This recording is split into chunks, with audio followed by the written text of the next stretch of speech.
Today mga pamangkin, pupunta tayo sa isa sa pinaka-iconic na lugar dito sa Nauhan Oriental Mindoro. Tara, let's go!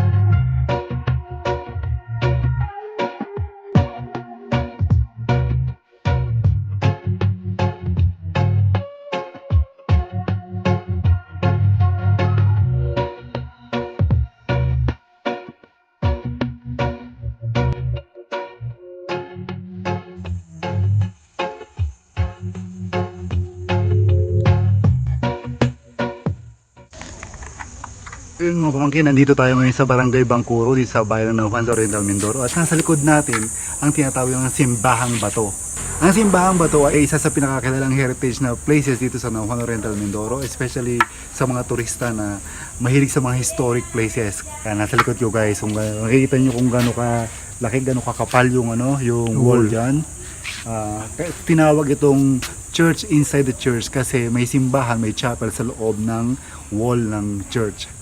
By the way, ito nasa 350 years na, almost 350 years kasi 1680s ito nung ginawa.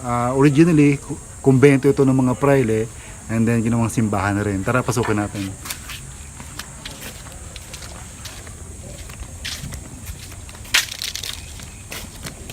So yan, nakikita yung chapel sa loob.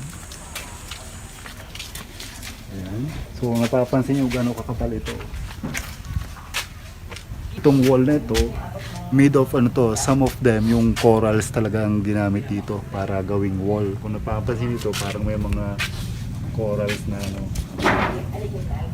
ayan may mga corals. Ayan. Masarap mag-pray ng time team kasi napaka-solemn, napakatahimik dito. Kung mapapansin mo talaga, sa unang tingin mo pa lang parang napaka-historic na kasi ang kakapal talaga ng wall dito eh.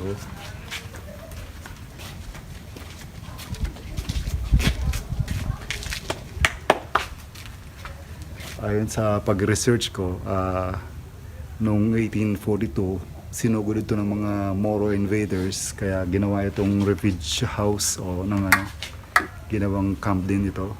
Almost 3.5 centuries o 3.5 siglo. Itong chapel sa loob, syempre, binago na ito.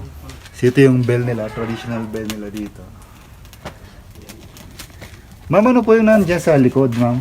Wala lang, sagin. CR at dating kitchen na nasira.